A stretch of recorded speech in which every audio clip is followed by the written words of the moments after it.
Los líderes del G7 han pedido este miércoles más pausas humanitarias entre Israel y Hamás para abordar el deterioro de la crisis humanitaria en Gaza, mientras el ejército israelí ha intensificado su ofensiva sobre el sur de la franja. Con esto comenzamos. Los saluda Silvia Cabrera desde Berlín. Titulares.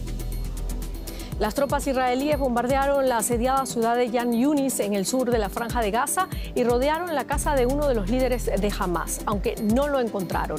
El gobierno asegura que darán con él. En otros temas, el expresidente peruano Alberto Fujimori podría salir de la cárcel hoy luego de que el Tribunal Constitucional ordenara su liberación inmediata. El gobierno de Dina Boluarte mantiene silencio al respecto, mientras la Corte Interamericana de Derechos Humanos pide a Perú abstenerse de liberar a Fujimori. Aumentan las tensiones entre Venezuela y Guyana por el Esequibo. El presidente Nicolás Maduro lanzó un plan de acción que incluye despliegues militares en localidades cercanas al área. Guyana dice que está preparada para defenderse y Brasil fortalece la presencia de sus tropas en la triple frontera con Venezuela y Guyana.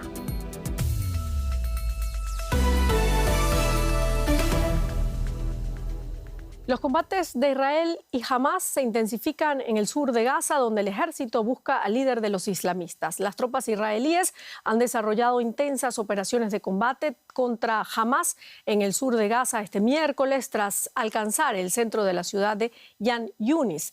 Israel sostiene que su objetivo es eliminar a Hamás. Dice que el ejército israelí ha rodeado la casa de Sinvar, líder de Hamás en Gaza. Cientos de miles de personas han sido evacuadas ya de las zonas humanitarias, mientras la ONU asegura que ningún lugar de Gaza es seguro.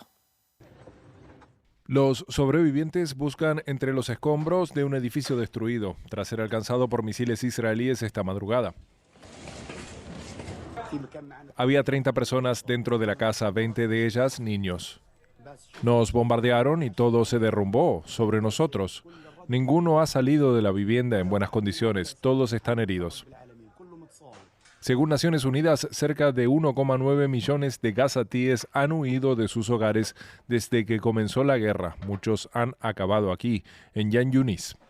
Ahora la segunda ciudad más grande de Gaza es un campo de batalla. Israel asegura que lucha en el sur contra bastiones de Hamás. Ambos bandos informan de que los combates están siendo encarnizados, dejando a los civiles sin ningún lugar a donde ir. Todos mis colegas veteranos han sido muy claros, incluido el secretario general, al decir que no hay lugares seguros en Gaza. El principal hospital de Khan Yunis está desbordado. La ONU asegura que la entrega de ayuda humanitaria está siendo imposible debido a los combates. Mientras tanto, siguen llegando heridos, así como fallecidos. La devastación en Khan Yunis ha dejado a muchos palestinos con la sensación de que el mundo les ha dado la espalda.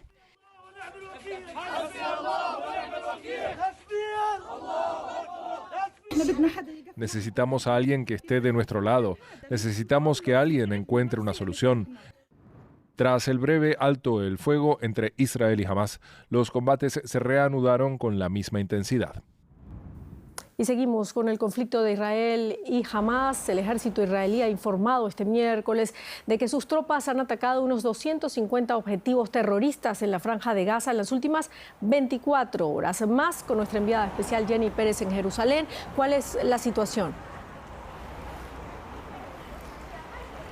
Este día 61 de la guerra habla lamentablemente de una profundización y extensión del conflicto. Este miércoles fueron detectados el ingreso de varios proyectiles desde el Líbano hacia el centro de Israel que cayeron en ciudades o lugares poco poblados, quiero decir, según la versión del ejército israelí, que también confirmaba que han encontrado lo que llamaron el mayor depósito de armas de Hamás. Esto es en la franja de Gaza, en el norte, en Khan Yunis, donde tú hacías mención de esa operación de combates con Hamás.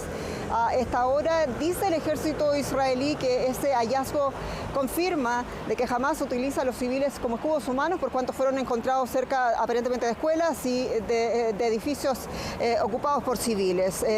Además, dentro de todo esto hay que decir que Hamás ha vuelto a actualizar la cifra de muertos, habla de casi 17.000 muertos, civiles muertos, dicen, desde el inicio de la guerra por los bombardeos y por los combates israelíes, entre ellos más de 7.000 menores de edad. Tenemos tenemos que decir que ante la imposibilidad de Deutsche Welle, como otros medios internacionales, de ingresar a la Franja de Gaza, para nosotros es imposible confirmar todas estas informaciones de forma independiente. Claro, bueno, por otra parte, Israel revocó el visado de la coordinadora humanitaria de la ONU. ¿Cómo justifica el gobierno israelí esta decisión? La revocación de la visa de la alta funcionaria de Naciones Unidas se puede explicar, dicen las autoridades israelíes, en lo que consideran la alta parcialidad, evidente parcialidad de este organismo hacia lo que tiene que ver con el trabajo de Naciones Unidas en este conflicto entre Israel y Hamás. Hablan concretamente que hasta ahora no han condenado la masacre de civiles ocurrida del 7 de octubre, donde murieron 1.200 personas. Además, han guardado silencio, dicen, las decenas de casos documentados de violaciones, mutilaciones y de violaciones sexuales por parte de miembros de Hamás aquel día de la masacre, y también de no haber ayudado o prestado asistencia, dice la denuncia, a los rehenes israelíes que estuvieron en la Franja de Gaza, pese a que era parte del acuerdo alcanzado con Hamás. Pero lamentablemente la lista de descargos, estas denuncias que hacen ONGs israelíes hacia Naciones Unidas es mucho más profunda que eso y habla de mucha desconfianza. Cito, por ejemplo, lo que ha dicho Jewish Policy Center, ha dicho que el personal de Naciones Unidas en los territorios ocupados palestinos no es independiente. Dicen que hay 23.000 funcionarios que son palestinos, 100 de ellos solamente corresponden a oficiales internacionales de la ONU, y dice incluso otra ONG, ONU Watch, más allá, que entre los funcionarios palestinos hay combatientes de Hamás. Citan, por ejemplo, un testimonio en la prensa israelí de uno de los rehenes, un niño que dijo que estuvo bajo custodia de un profesor de una de las escuelas de la ONU. Son descargos evidentemente bastante sensibles, bastante graves, y que llegan en un momento donde la ayuda humanitaria, la ayuda profesional es absolutamente indispensable en la Franja de Gaza. Hasta donde sabemos, todavía este organismo, la Organización para los Refugiados Palestinos de la ONU, no ha hecho una respuesta oficial respecto a estas graves acusaciones. Muchísimas gracias, Jenny Pérez, desde Jerusalén. Bueno, en efecto, no hay aún una respuesta de Naciones Unidas ante las denuncias israelíes, pero la organización sí se ha pronunciado sobre la difícil situación humanitaria en Gaza. El secretario general de la ONU, Antonio Guterres, ha invocado el artículo 99 de la Carta de la organización para pedir al Consejo de Seguridad que presione para establecer un alto el fuego humanitario en la franja. Es la primera vez que recurre a este mecanismo desde que fue elegido. La situación se está deteriorando rápidamente hasta convertirse en una catástrofe con implicaciones potencialmente irreversibles, así lo ha afirmado Guterres este miércoles. Según fuentes diplomáticas, los miembros del Consejo están trabajando en un nuevo proyecto de resolución centrado en la ayuda humanitaria. Y seguimos con otros temas. Cuando se cumplen 22 meses de la invasión rusa, la guerra en Ucrania no da señales de remitir. La línea del frente apenas se ha movido en los últimos meses y sigue extendiéndose a lo largo del sur y el este. En vista de la situación, el presidente de Estados Unidos, Joe Biden, ha instado al Congreso a dejar de lado las diferencias partidistas y aprobar ayuda militar adicional para Ucrania. Pero la bancada republicana afirma que no apoyarán esos fondos si no se promueven reformas profundas para regular la migración. Este miércoles el mandatario alertó de que si el líder ruso Vladimir Putin gana la guerra, no parará. El Congreso necesita aprobar la financiación adicional para Ucrania antes del parón por las festividades. Tan simple como eso. Es asombroso que hayamos llegado a ese punto. Los republicanos en el Congreso están dispuestos a darle a Putin el mayor regalo que podría desear y abandonar nuestro liderazgo mundial, no solo en Ucrania, sino más allá. Esas fueron las palabras de Biden. El presidente de Rusia, Vladimir Putin, se encuentra en Medio Oriente en un viaje sorpresivo al extranjero, ya que enfrenta una orden de detención internacional. En su primera visita a la región desde que Rusia invadió Ucrania el año pasado, hizo escala en los Emiratos Árabes Unidos, donde afirmó que las relaciones con Rusia se encuentran a un nivel sin precedentes. Putin continuó su viaje en Arabia Saudita para mantener conversaciones con el príncipe heredero Mohammed bin Salman. Y los ministros de Exteriores de Venezuela y Guyana acordaron este miércoles mantener canales de comunicación en medio de una escalada de tensiones por el Esequibo, objeto de una centenaria disputa territorial entre ambos países. Esto luego de que el gobierno de Nicolás Maduro anunciara la aplicación de un plan de acción para gobernar a control remoto el Esequibo, que incluye licencias para la explotación petrolera y despliegues militares en localidades cercanas al área reivindicada. Guyana puso a sus Fuerzas Armadas en alerta máxima mientras Estados Unidos se opone a la violencia para solucionar la disputa entre Venezuela y Guyana. El Esequibo, una región de 160.000 kilómetros cuadrados que pertenece a Guyana, pero que Venezuela reclama desde hace décadas. Esta premisa dio alas al régimen de Venezuela para celebrar un referendo en el que preguntó a la población si estaba de acuerdo con integrar la provincia al país. 95% de los votantes se pronunció a favor. El resultado no es vinculante, sin embargo, el presidente venezolano Nicolás Maduro quiere implementar acciones concretas.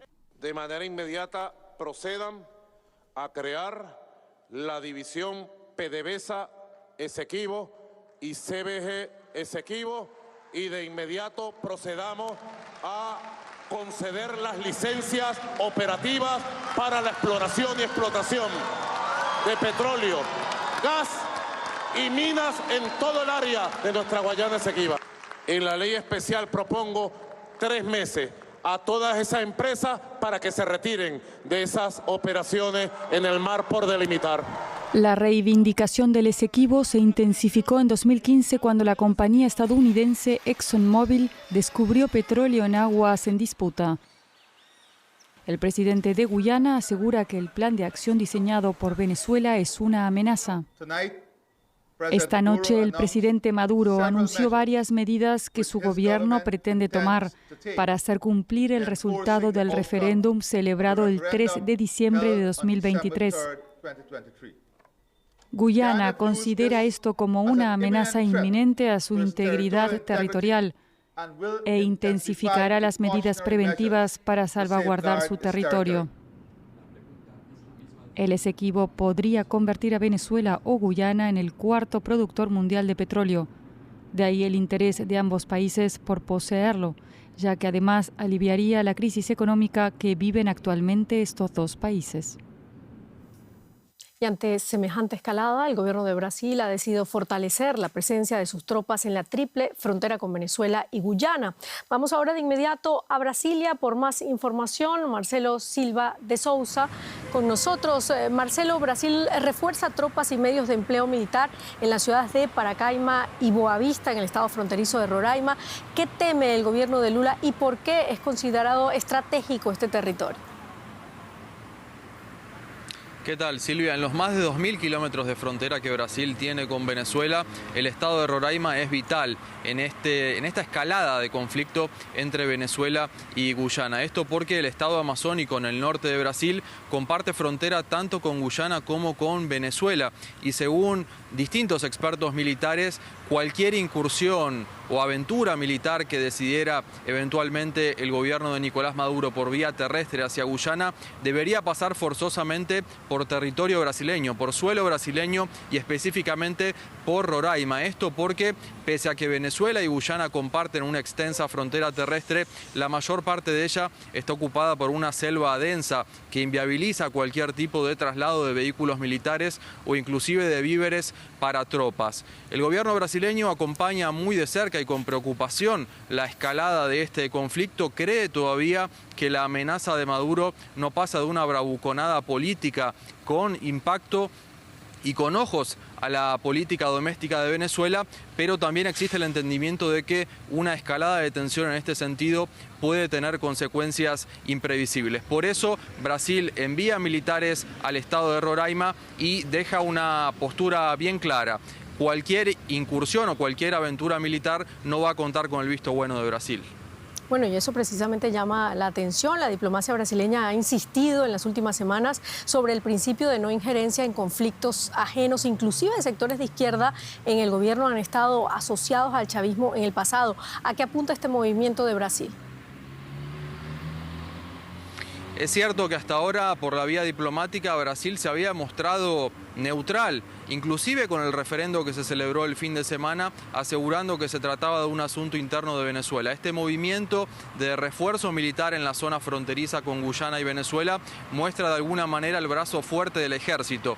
Lo dijo el ministro de Defensa de Luis Ignacio Lula da Silva: bajo hipótesis alguna, el territorio brasileño va a ser usado como plataforma para una aventura militar. Esto es lo que está diciendo el gobierno de Lula da Silva. Está enviando un mensaje claro al gobierno de Nicolás Maduro de que Brasil no solo desaprueba cualquier tipo de escalada bélica en la región, sino que tampoco facilitará los medios. El gobierno brasileño entiende también que cualquier tipo de conflicto bélico en la región entorpecería el desarrollo económico de la región, lo dijo hoy el canciller Mauro Vieira en Río de Janeiro, en el marco de la cúpula del Mercosur, y que también interrumpiría una larga tradición de Sudamérica, que es la región de paz más extensa del mundo. Brasil no quiere pagar para ver y por eso desaprueba y pone los medios a disposición para evitar que esto escale. Interesante posición de Brasil. Muchísimas gracias, Marcelo Silva de Sousa, desde Brasilia. Bueno, y de Brasilia vamos directamente a Lima, a Perú exactamente, porque aumenta la expectación en ese país ante la posible puesta en libertad inminente del expresidente Alberto Fujimori. La decisión del Tribunal Constitucional de ordenar su liberación ha dividido al país. Partidarios del exmandatario se manifestaron en el exterior del penal de Barbadillo, en el que permanece encarcelado el expresidente. Por su parte, familiares de las víctimas de las matanzas de Barrios Altos y La Cantuta, por las que Fujimori fue sentenciado, protestaron por el fallo del Constitucional frente al Palacio de Justicia. La Corte Interamericana de Derechos Humanos ha instado al gobierno peruano a no ejecutar la resolución del Constitucional que ordenó su libertad inmediata en restitución del indulto que recibió Fujimori en el 2017. Vamos a Lima por más información. Rosemary Cueva, hay una gran expectativa a las afueras del penal Barbadillo ante la liberación del ex dictador, del ex presidente Alberto Fujimori. Cuéntanos cuál es la situación. Silvia, hace un momento comentábamos que aún no había una decisión por parte del Poder Ejecutivo de otorgar o no esta liberación, pero ya ha confirmado el Instituto Nacional Penitenciario que procederá con la liberación de Alberto Fujimori en las próximas horas, luego de procesar un documento de conformidad con los protocolos internos. Entonces, lo que ha sucedido es que el gobierno no ha respetado este pedido de la Corte Interamericana de no liberar a Fujimori, y en las próximas horas el expresidente será liberado. En estos momentos, fuera del penal, no solamente se encuentran simpatizantes del expresidente, sino también los hijos de Keiko Fujimori y Kenji Fujimori, quienes imágenes de televisión nacional se vio cómo se daban un abrazo, ¿no? El canal estatal también acaba de informar que en breves momentos habrá un mensaje del canciller y del ministro de Justicia, pero hasta el momento no hay una confirmación de cuál exactamente va a ser la hora. Y bueno, estamos ante la espera de que en las próximas horas sea liberado Alberto Fujimori. Es decir, que Alberto Fujimori quedará en libertad a pesar de que la Corte Interamericana de Derechos Humanos pidiera al Perú que se abstuviera de ejecutar la excarcelación. ¿Cómo queda ahora el gobierno de Dina Boluarte? Es una situación bastante grave, en realidad, sobre todo cuando mañana se cumple un año de la asunción de Dina Boluarte y el gobierno peruano está desconociendo la Corte Interamericana de Derechos Humanos sobre un indulto bastante cuestionado, porque recordemos que para la Corte este indulto no cumple con los requisitos necesarios para que Alberto Fujimori sea liberado, ¿no? El gobierno de Dina queda como irresponsable internacionalmente y expertos indican que podría afrontar una denuncia penal por el incumplimiento del pedido de la Corte, por no respetar una sentencia sobre derechos humanos tan importante. Y no solamente hablamos de consecuencias relacionadas al Estado de Derecho y a la justicia, sino también a problemas económicos y sobre todo de inversión, ¿no? por la imagen que Perú está dando internacionalmente, sobre todo en momentos donde afrontamos una crisis económica. Y también ya se han confirmado que va a haber nuevas manifestaciones desde mañana, un plantón también organizado hoy por los familiares de los crímenes por los que Alberto Fujimori fue sentenciado a 25 años de prisión, los crímenes de La Cantuta y Barrios Altos, donde 25 personas fueron asesinadas por un grupo paramilitar que cumplía órdenes del expresidente. Muchísimas gracias, Rosemary Cueva en Perú. Ahora la economía con Andrés Blumenkrantz. ¿Qué tal? Si vamos a hablar de la cumbre del Mercosur que ha comenzado en Brasilia, donde los líderes del bloque se reúnen en Río de Janeiro, no en la capital, en una cumbre que debería servir para que el acuerdo del Mercosur salga finalmente adelante con la Unión Europea. Sin embargo, las reticencias de última hora de países como Francia, que exige mayores garantías en materia medioambiental, alejan de momento esta posible ratificación, un acuerdo que supondría la creación de la mayor área de libre comercio del mundo, que incluiría a los 27 miembros de la Unión Europea y a los 4 países del Mercosur, Brasil, Argentina, Paraguay y Uruguay. Una alianza que sumaría además 780 millones de habitantes y el 20% del comercio mundial. Ambos bloques llevan 24 años negociando este acuerdo. Y para hablar de este asunto contamos por suerte con la ayuda de Ignacio Bartesay, él es director del Instituto de Negocios Internacionales de la Universidad Católica de Uruguay. Nos escucha en Montevideo. Ignacio, empecemos por el lado del Mercosur, donde Argentina lleva en esta última ronda la voz cantante en el rechazo al acuerdo, con el argumento de que tendría un impacto negativo tanto en la industria como en las exportaciones agropecuarias del Mercosur y por lo tanto agravaría todavía más las asimetrías entre ambos bloques. ¿Son justificados, en tu opinión, estos temores?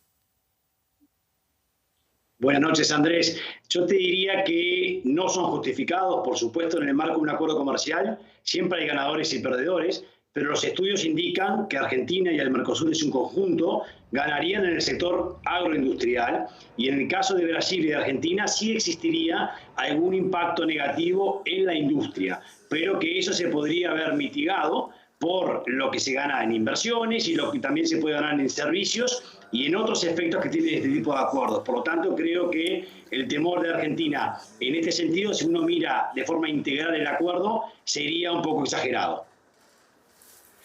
Ignacio, tampoco podemos obviar el hecho de que en Argentina asume este domingo un nuevo gobierno que ya manifestó su apoyo al acuerdo tal como está. ¿Se espera entonces un impulso definitivo con la llegada de Javier Milei o van a quedar todavía resistencias? Las resistencias pueden quedar del lado de Brasil o del lado de Francia, pero está claro que Milei y Diana Mondino, su canciller electa designada, ha dicho claramente que van a apoyar el acuerdo sin mayores reparos. Por lo tanto, en la cumbre del Mercosur se está diciendo el gobierno actual argentino que no va a apoyar este acuerdo, quizás siguiendo un poquitito los intereses de Brasil, pero en el caso del nuevo gobierno argentino ya se sabe que va a apoyar el cierre y muy rápido de este acuerdo. Miremoslo para terminar, Ignacio, del lado de la Unión Europea, donde Francia, el país europeo que más protege a sus agricultores, está exigiendo regulaciones ambientales en el Mercosur de muy difícil aplicación y está de hecho celebrando este nuevo estancamiento en las conversaciones. ¿Está Francia boicoteando el acuerdo con exigencias imposibles? Históricamente Francia ha estado en contra del acuerdo con el Mercosur. Esto ha sido un problema y una piedra en el camino siempre. Por supuesto que hay errores del lado del Mercosur. Las dos partes son responsables, pero particularmente desde el año 2019 es Francia y es la Francia de Macron la que está encontrando dificultades para avanzar. Y las declaraciones de Macron desde la COP, desde Dubái, han sido muy claras en que no está de acuerdo en avanzar con el acuerdo Mercosur-Unión Europea. Hay que ver qué pasa con la presión política de otros miembros y también de la presión de la Comisión Europea, que sí tiene muy claro que quiere apoyar el acuerdo con el Mercosur. Ignacio Bartesay, en Montevideo, director del Instituto de Negocios Internacionales de la Universidad Católica del Uruguay.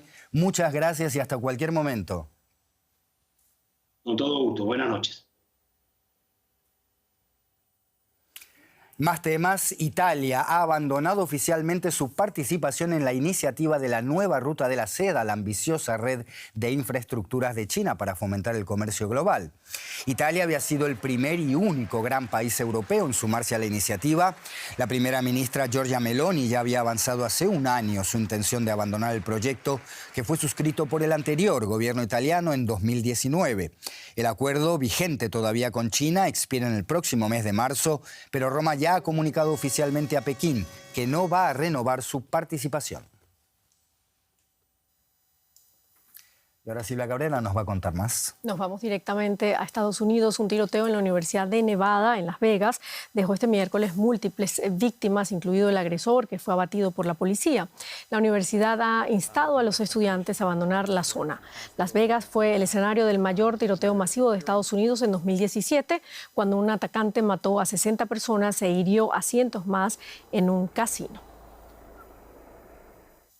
Y el ministro británico de Inmigración, Robert Henrick, renunció a su cargo tras la publicación de un controvertido proyecto de ley para deportar a Ruanda a los solicitantes de asilo que entren ilegalmente en Reino Unido. Henrick mostró sus discrepancias con el proyecto de ley del Ejecutivo británico que le habilitaría a saltarse la legislación en materia de derechos humanos, tanto nacional como internacional, y evitar que los tribunales frenen los vuelos a Ruanda. Su renuncia refuerza la presión del ala más derechista del gobierno sobre el primer ministro Rishi Sunak para endurecer la lucha contra la inmigración ilegal antes de las elecciones del 2024. Y vamos ahora con un resumen de otras noticias importantes de este día. El ex primer ministro británico Boris Johnson pidió perdón por los errores cometidos durante la pandemia de la COVID-19.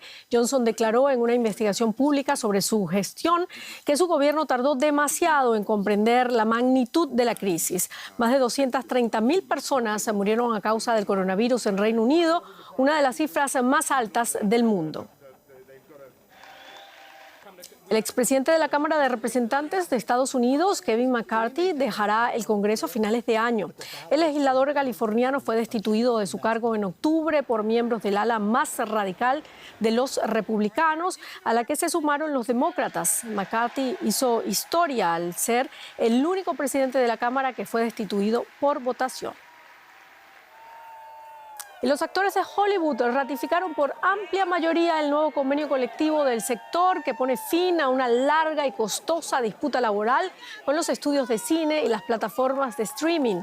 El acuerdo prevé aumentos salariales y medidas para proteger a los actores frente al uso de la inteligencia artificial. Y la revista Time eligió a la estrella pop estadounidense Taylor Swift como Persona del Año de este 2023.